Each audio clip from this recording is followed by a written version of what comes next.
Okay, so some of the questions, the most popular questions we get in regards to fillers, we're going to get some answers from Dr. Zuliani. So here we go. What are the most popular areas, Dr. Z, that people like to get fillers or request to get fillers? So number one's probably the lips. And in that case, we use a filler made from hyaluronic acid, a member of the Juvederm or resin family most commonly. Other areas are in the mid-face, the tear trough areas are under the eyes. You can get filler in your temples, your jawline, your chin. Most any area in the face is amenable to them. Awesome. And then another one is, will I bruise with fillers? So the tendency to bruise is real. There are certain things that patients can do in order to prevent them from bruising excessively, and those are staying away from agents that can make you bleed, whether it be Motrin, aspirin, or herbal medicines. Anything that starts with a G, like ginkgo or garlic or ginseng, will make you bleed a lot more, as well as fish oil. So if you stop these agents approximately 5 to 7 days beforehand, you can really limit that.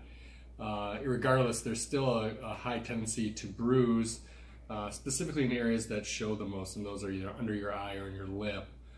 There are, however, measures that we can take post-treatment using arnica or pads containing arnica and linum to limit the bruising. And then kind of backing that question up, another popular one we get is, will it hurt to get fillers? So most of the time it doesn't hurt, but everybody has different pain tolerances. When we use filler, we'll clean the area really well, we'll apply a topical numbing agent, and occasionally we'll do nerve blocks. Areas that have a lot of nerve endings, like the lips or under the eye, will tend to use a nerve block. How do you determine what fillers to use in different areas? So there are certain FDA recommendations of where to use the filler, and a lot of times plastic surgeons or dermatologists will use them off-label in different areas. We all do this. It's our job to educate you on which product we're using where. But specifically the ones that we use in the lips and the tear trough are most likely gels or hyaluronic acid gels. There's another classification called calcium hydroxyapatite or Radiesse. We put those in the jawline, in the chin, and the mid-face. It really adds a lot of lifting power. Both now can be dissolved. There's been recent research that shows that Radiesse can even be dissolved with an agent called sodium thiosulfate. Okay, and that is, I guess, a partial answer for the next one. What if someone doesn't like their fillers that they get? What can they do? So we'll talk about that during our consultation, and we do have to let the filler settle for some time. So for the first 2 to 3 days, there'll be some very overt swelling, which can be taken back by upright position or sleeping and icing. But after a period of about a week, if the swelling is too much or the patient's unsatisfied, then we'll go ahead and dissolve it if that's okay with the patient, or add a little bit more to correct slight asymmetries that may be present. What happens if someone stops using fillers? Will it just go back to the way it was? Correct. That's a question I get often, whether if they stop using fillers, will their skin sag in that area, or will they end up looking worse than they did before? The answer is no, they won't.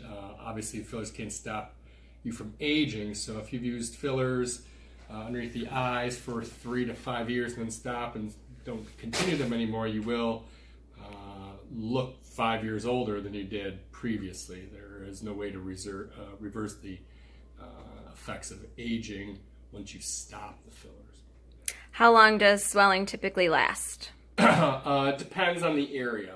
So in the mid-face where you want the swelling, it's usually a day or so.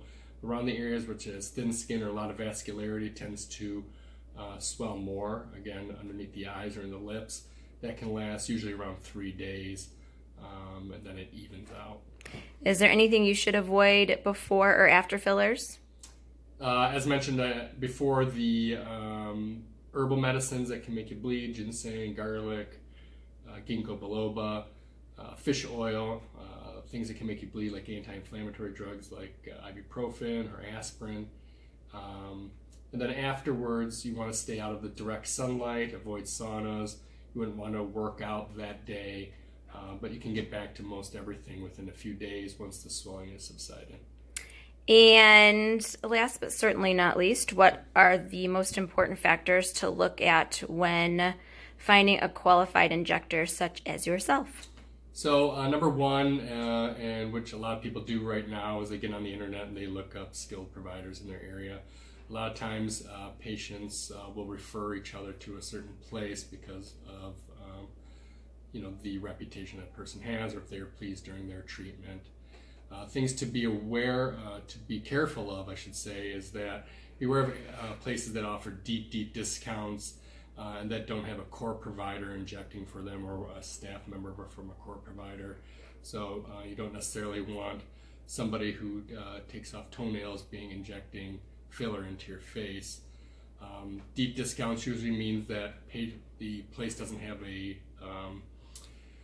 up to par reputation, or they're searching for a client base, or worse off, which I've seen occasionally, is that they're not using products from the United States or real products. So you do have to be aware of fake product, as well as things such as non-medical grade silicone, which I treat quite often from the devastating effects of that.